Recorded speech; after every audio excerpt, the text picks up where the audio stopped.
Okay. Frida, can you give us your full name and spell it for us, please? My full name is Alfrieda Helen Grignion, and that's Alfrieda, Helen, Helen, last name Can you spell Grignion. just a little slower, please? I'm sorry. Last name Grignion, Grignon. And your middle name again? Helen. Just Helen? Yep. Okay. Your maiden name? That is her maiden name. Grino? Mm-hmm. Okay. Okay, Frida, do you remember where you were born? Yes, I don't remember, but my parents told me I was born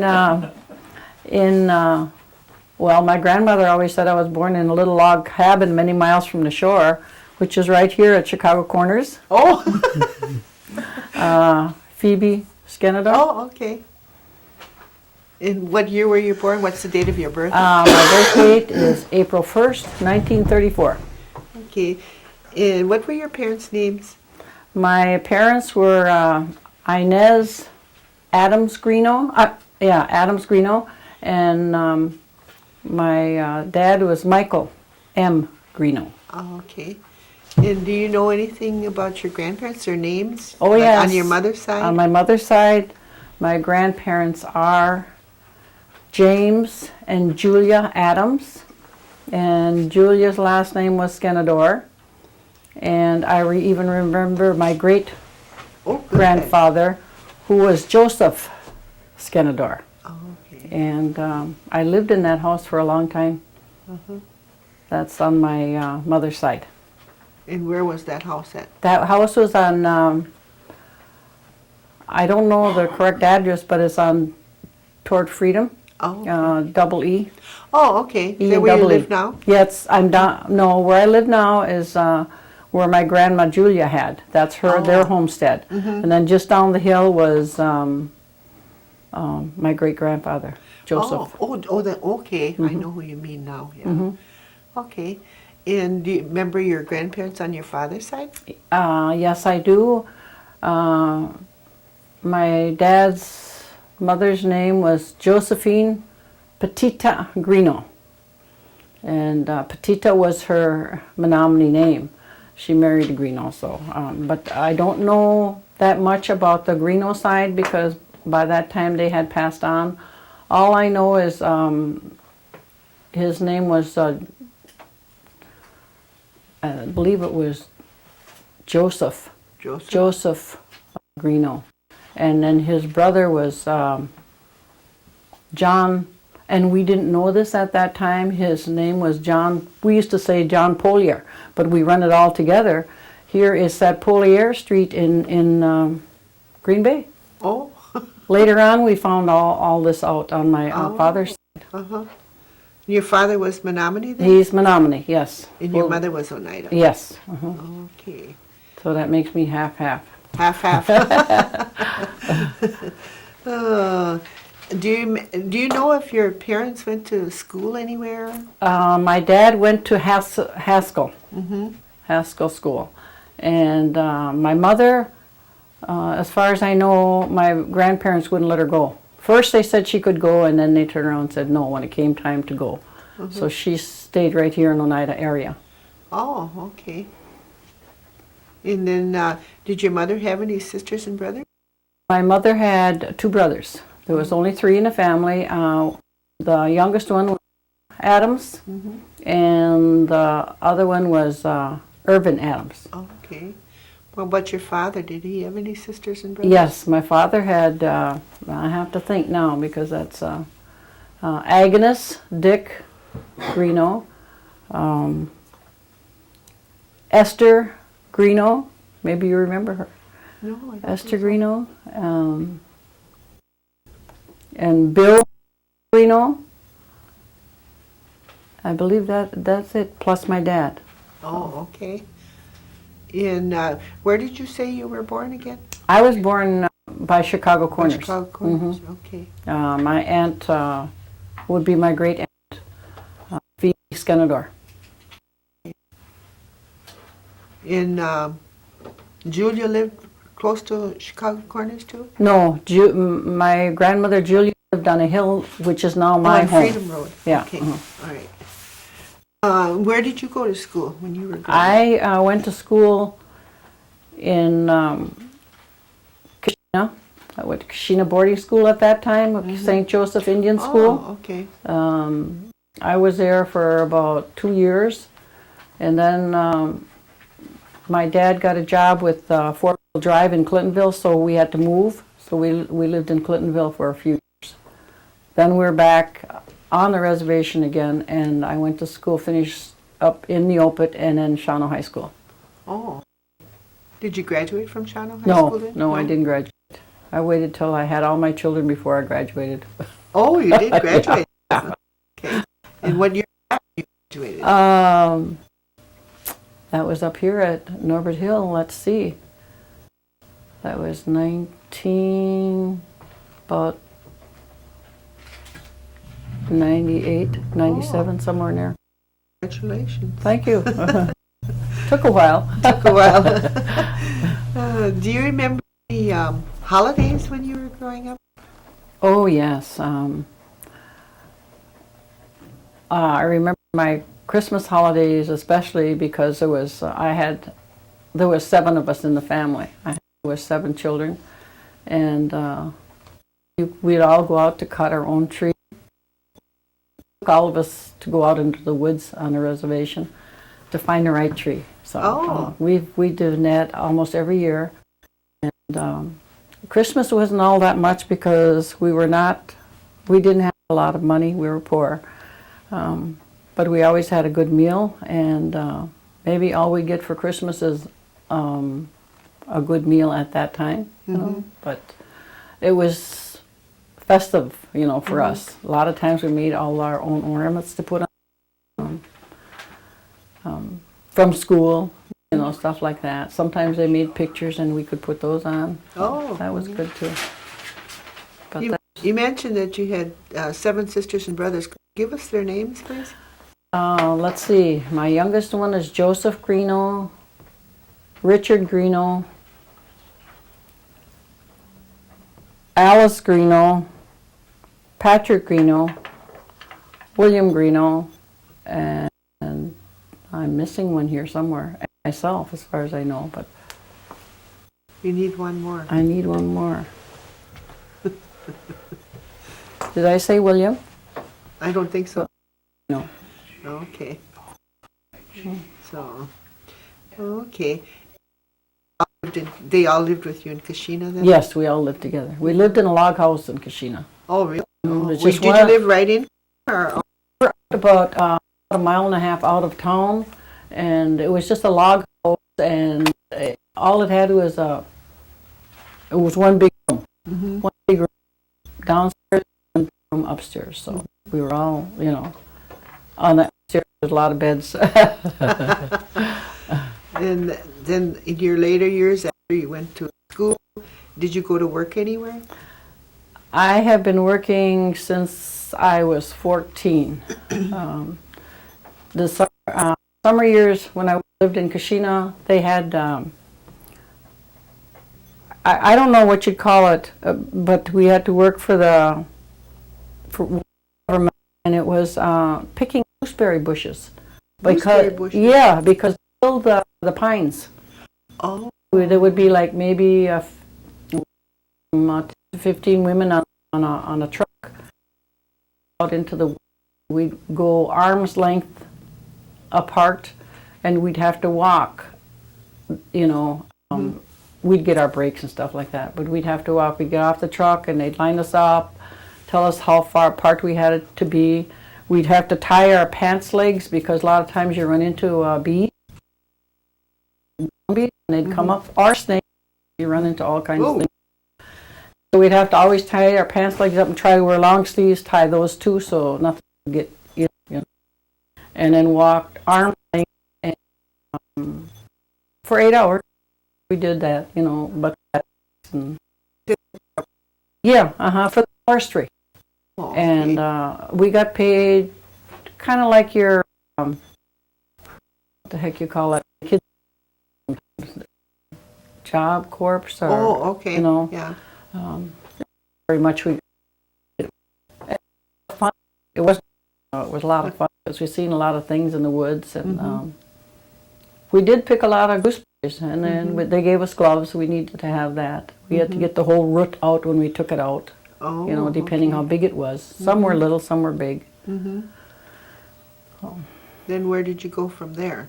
From there, I had children, 7, and then I started work because one income wasn't enough, so I worked for a corrugated box company, and that was piecework at that time. That was in Milwaukee, and then what else did I do?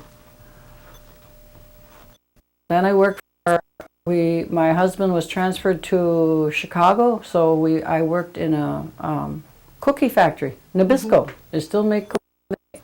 And I worked there for 11 years. Then we finally moved back, came this way. And, you and your husband, when did you get married? The hard first time, and then the second.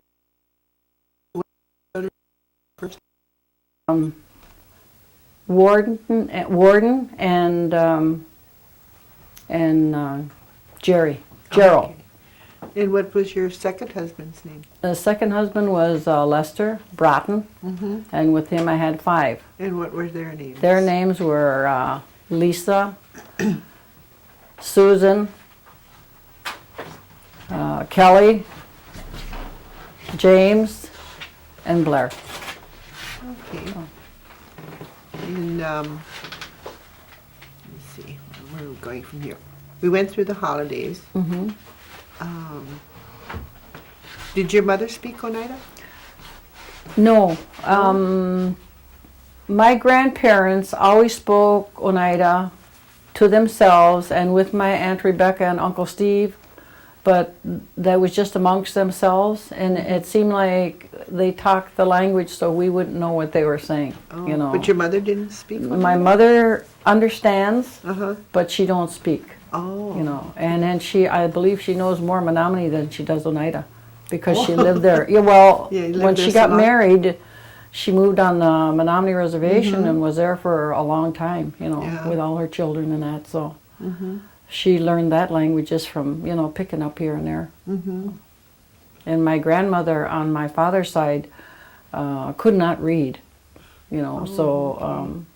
The thing I remember about her is she'd take us along when she'd get her pension for like the first of the month or whenever they got it, and we'd go shopping, and she couldn't read the labels on the cans. Oh, And I guess she was disappointed so many times when she'd go to town by herself and bring home something, and it isn't what the picture showed on there. So then she made us go along so we could help Tell her what it was. Yeah, tell her what it was, and if it was chopped or sliced or whatever, you know, in the can. So that used to be a treat for us. We'd go to town with Grandma.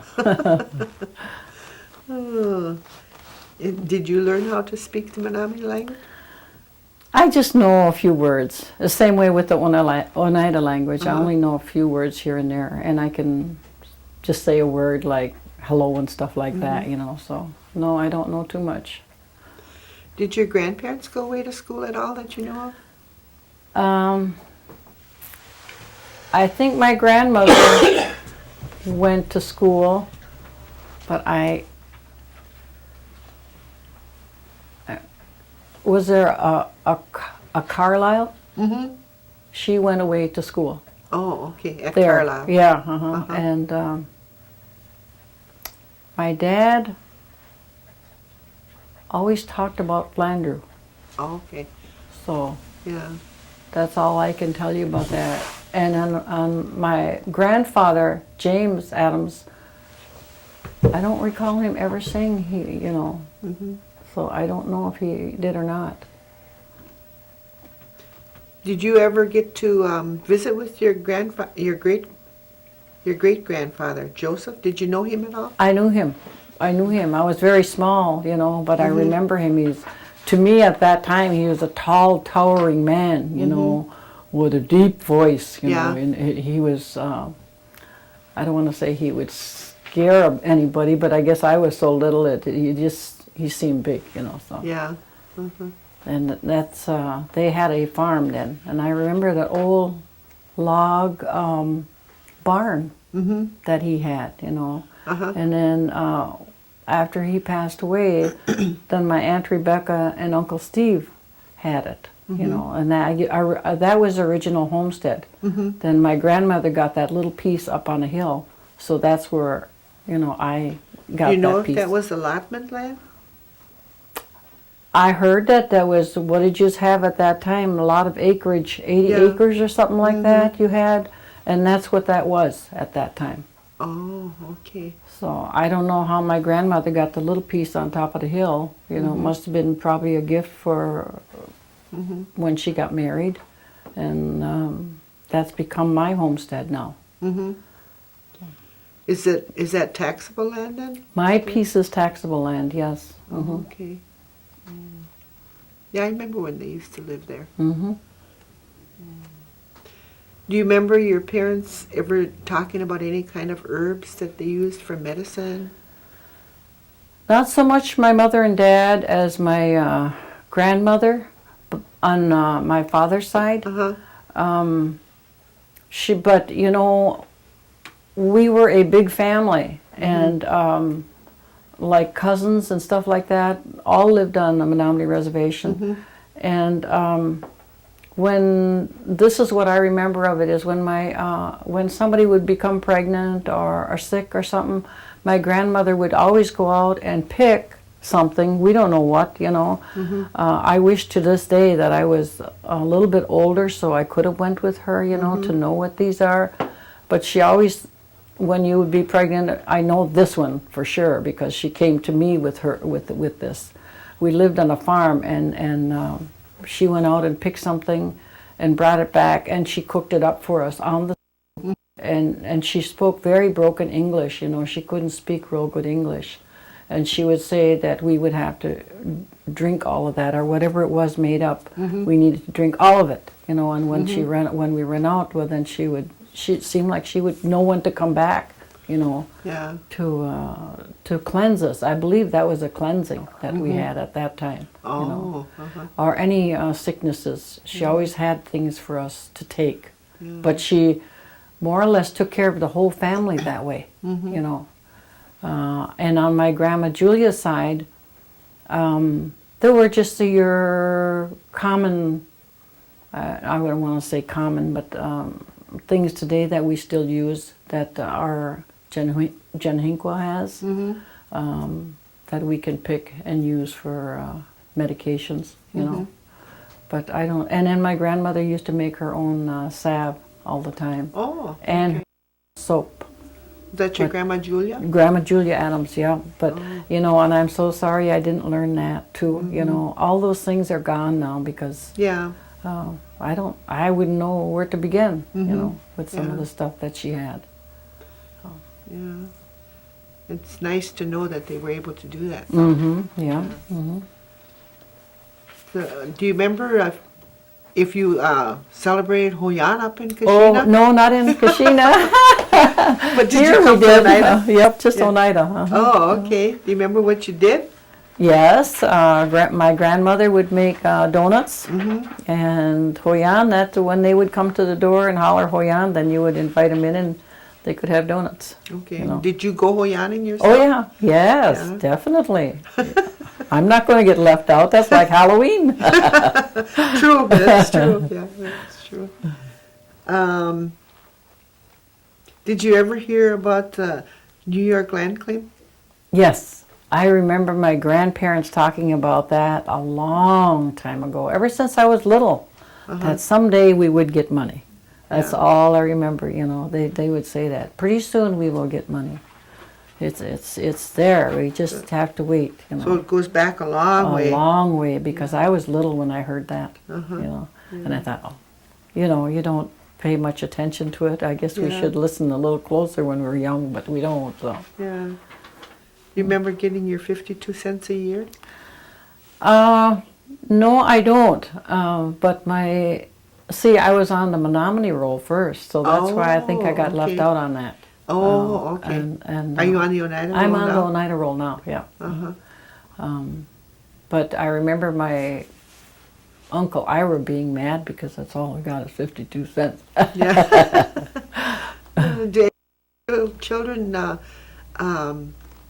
use the education funds at all? Have they used it? Or your grandchildren maybe? That the tribe provides?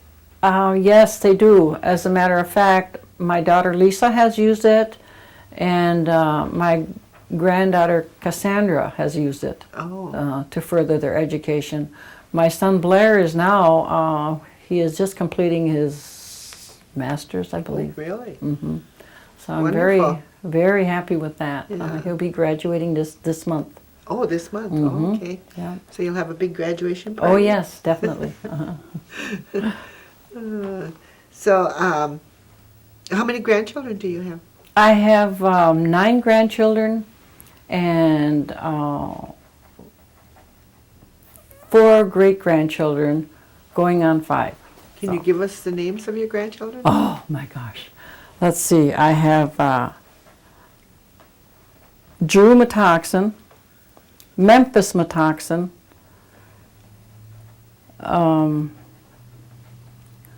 I can't even think now, Morgan, but she is, she takes her mother's last name, so I don't really know that so well, Morgan. And then I have, well, there's only 3. It's 3 and then 1 more coming in April. Okay. So I only have 3. Now, did you name all your grandchildren? Yep. There's 1 more coming in April, I said. Okay. I only had 3. Where does Hattie That's the fit in great here? Oh, my Hattie is my granddaughter. Well, that, yeah. Yeah. That was the great break-up, did you grandchildren. say? Right, that was the great-grandchildren she named, yeah. Oh, okay.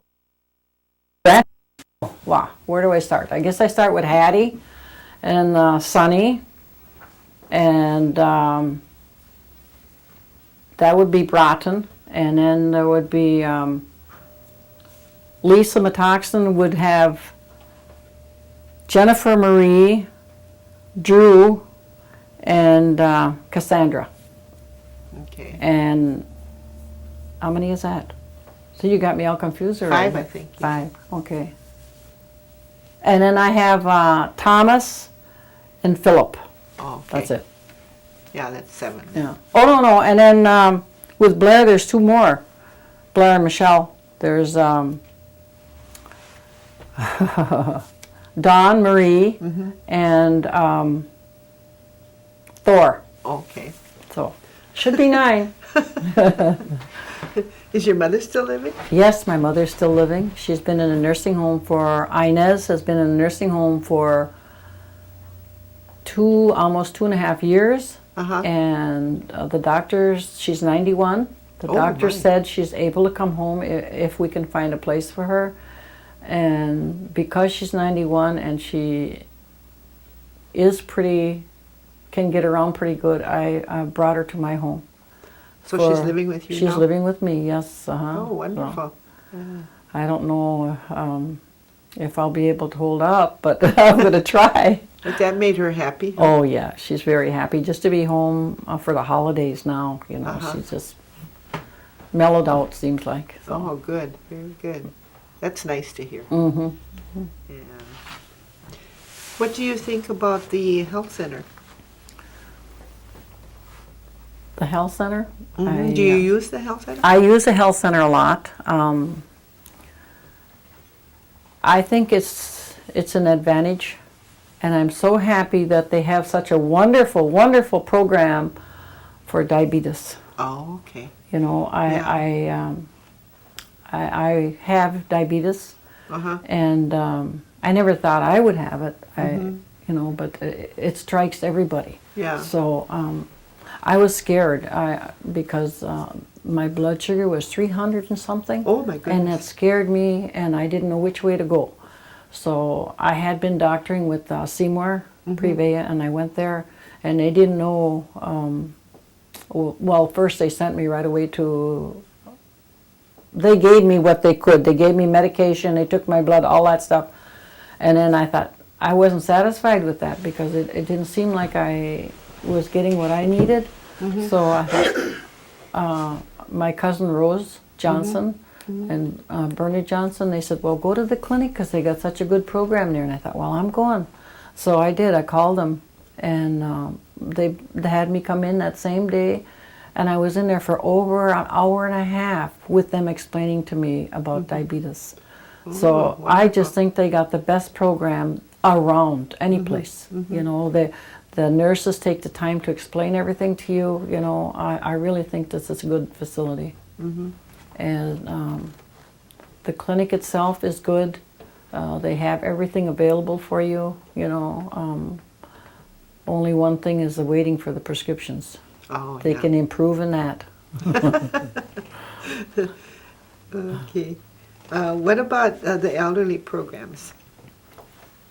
Well, I am working for the elderly program. And what are you doing? I am I'm a driver, Meals on Wheels driver, Oh, okay. and it's 4 hours a day. I think they have a very good program. The only thing that I would like to see different is that the elderly services, I don't know how to say this, get more people involved with visiting the people that are in home and Homebound. cannot get out. A lot of them that I have gone to see because we did a survey, and a lot of them, all they wish for is for somebody to come visit them, or come and play cards with them, Yeah. or come and read with them, you know. Just for a few minutes even, you know. There's some that don't have family, and those are the Yeah. ones I feel need extra attention. And when I deliver meals, I try to talk to everyone, Yeah. you know, visit with them a little bit, see how they're feeling, you know, stuff like that. So, but I really think the Oneida Tribe has one of the best. I think they should be commended for what they do for our people. There's trial and error, but we're working on it. Yeah. You know, so that's how I see Yeah. it. Are you aware of the Faith in Action program? Yes, I am. Yes, I am. Okay, they're trying to do that. Yes, and we have meetings up at the senior center, and I try to be involved with it as much as I can. But they have separate meetings too, you know, and then I'm out on the road, so I can't be to all of them. So, Yeah. but I try. Yeah. So what do you think about the per capita? That's a godsend, because it seems like there's not enough. I don't make enough money. That's why I'm back to work, you know, and I need, and the cost of things today, I'm thankful for what I get. You know, I'm thankful for my health, you know, and I'm thankful for being able to work, you know, to do things for myself. And per capita kind of takes the burden off my shoulders when we get it, you know, so that's what I think about per cap. Do you think the tribe has enough, are doing enough for the elders with their different programs? I think so. I think they're trying to find everything, and like you said, that Faith in Action program now, that's just getting the ball rolling, but I think they'll nip the things in the bud that, like what I see, you know, they're starting to grow, like they're reaching out to people now, you know, and that's what's needed. Are you aware of the home ownership program that they have for the elders? Or what do they call it? Rehabbing their homes and that? As a home ownership, I have one of those homes. One of the elderly homes? Under one of the elderly homes, and I'm thankful for that roof over my head. That I have a replacement home, a I think replacement they were calling them. Yes, replacement is what it was. Yeah, Yeah. yeah. If it wasn't for that replacement home, I wouldn't be able to have my mother home. I have the room for her to come home and Yeah. live with me. Oh, you know, that's so, wonderful. Yeah, I know they've done a number of those. they have. Homes. They've done a lot. Yeah. Yeah. So what did I miss, guys? The casino? Oh, yeah. What do you think about the casino? Well, I don't spend much money there. But I do feel that the jobs that it provides is an asset for us, for our people. You know, and there's more more jobs available now than there ever was, you know, through the casino. If you want to work, you can find a job, you know, and it's income for so many of our people. I see, you know, we see more homes today than there ever was before. New cars for people that are working, and builds their ego or their self-esteem. It builds their self-esteem, so they want it. You know, once they start getting those paychecks and providing for their families, it just seems like there's no end to what they can do for themselves. And I think that's do you think great. that the tribe is spending the casino monies wisely, the income from the casinos? As far as I can see, or what I read, I think they are, you know. Because it benefits so many people. It benefits so many of our people, so many of them, you know. So I'm thankful for what we have, you know. I think we are one of the best organized of all reservations that I see, you know. I have been to other reservations and lived on other reservations, and I think this is the best organized that I have seen. Okay. Even like down south, you know. My son lives in New Mexico, so I see a lot of poor people, you know, and I'm thankful what we do have. I wish other people could see this, you know. Maybe they'd appreciate, because a lot of people, after a while, they don't appreciate. They should appreciate what they have. Yeah, I know how that is. Mm-hmm. Okay. Is that about it? Recommendation to the youth? Okay. What would you recommend to the youth today? Thinking back on myself, I would recommend schooling, most definitely schooling. Try to get that in. There's so many drugs out there, and it's so easy. They're so easily led by peer pressure. I hope they are strong and able to turn away from those things, you know, because life is so short. All the sadness that those drugs and alcohol bring, I have gone through all of that, you know, with my family and my children and my parents, that I would like to see them stay away from all of that if they can, you know. They always say walk the straight and narrow. I really believe that they should, and they should find their roots. If they need, even going back to getting their Indian name, give them that self-esteem that they need, you know, they need to have that. And I have been lost for so many years because I didn't, I couldn't walk, I couldn't be white and I couldn't be Indian, and it took me a long time, you know.